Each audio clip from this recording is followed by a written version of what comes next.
देखिए 7 चरणों में चुनाव हुए, परंतु 4 चरणों में इनका मेल्टडाउन जारी रहा। पहले इन्होंने ओपिनियन पोल पर मेल्टडाउन किया, उसके बाद इलेक्शन कमीशन और ईवीएम पर मेल्टडाउन जारी रहा, उसके बाद अब जाकर उनका मेल्टडाउन जो है वो एग्जिट पोल्स पर है, और 4 तारीख के बाद जब एग्जैक्ट नंबर आ जाएंगे तब उनका मेल्टडाउन जनता के प्रति होगा। ये जनता को भी गालियां बकेंगे।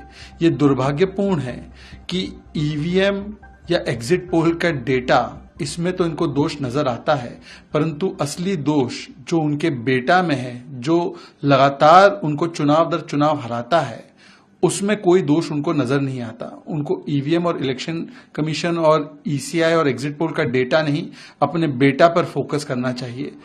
ये सब एक बहाना बनाते हैं, हार का बहाना बनाते हैं, क्योंकि हार से परिवार को बचाना है। इसीलिए कभी ईवीएम पर सवाल उठाना है, कभी एग्जिट पोल पर सवाल उठाना है। और मुझे लगता है कि मोदी का विरोध करते करते संस्थाओं का तो विरोध कर ही रहे थे, अब मीडिया के द्वारा की गई इस एक्सरसाइज का भी विरोध कर रहे हैं। अब बहुत जल्द ये एग्जिट पोल से एग्जैक्ट नंबर्स जब आएंगे तब एग्जैक्ट नंबर्स देखकर इनको एग्जिट करना पड़ेगा। देखिए 7 चरणों में चुनाव हुए, परंतु 4 चरणों में इनका मेल्टडाउन जारी रहा। पहले इन्होंने ओपिनियन पोल पर मेल्टडाउन किया, उसके बाद इलेक्शन कमीशन और ईवीएम पर मेल्टडाउन जारी रहा, उसके बाद अब जाकर उनका मेल्टडाउन जो है वो एग्जिट पोल्स पर है, और 4 तारीख के बाद जब एग्जैक्ट नंबर आ जाएंगे तब उनका मेल्टडाउन जनता के प्रति होगा। ये जनता को भी गालियां बकेंगे।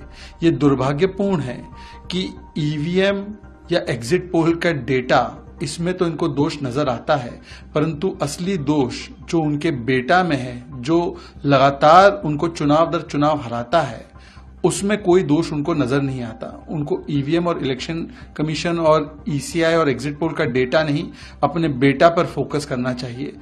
ये सब एक बहाना बनाते हैं, हार का बहाना बनाते हैं, क्योंकि हार से परिवार को बचाना है। इसीलिए कभी ईवीएम पर सवाल उठाना है, कभी एग्जिट पोल पर सवाल उठाना है। और मुझे लगता है कि मोदी का विरोध करते करते संस्थाओं का तो विरोध कर ही रहे थे, अब मीडिया के द्वारा की गई इस एक्सरसाइज का भी विरोध कर रहे हैं। अब बहुत जल्द ये एग्जिट पोल से एग्जैक्ट नंबर्स जब आएंगे तब एग्जैक्ट नंबर्स देखकर इनको एग्जिट करना पड़ेगा। अगर आप ये वीडियो YouTube पर देख रहे हैं तो हमारे चैनल को सब्सक्राइब करें और बेल आइकन को दबाना ना भूलें। अगर आप Facebook पर ये वीडियो देख रहे हैं तो हमारे पेज को लाइक करें।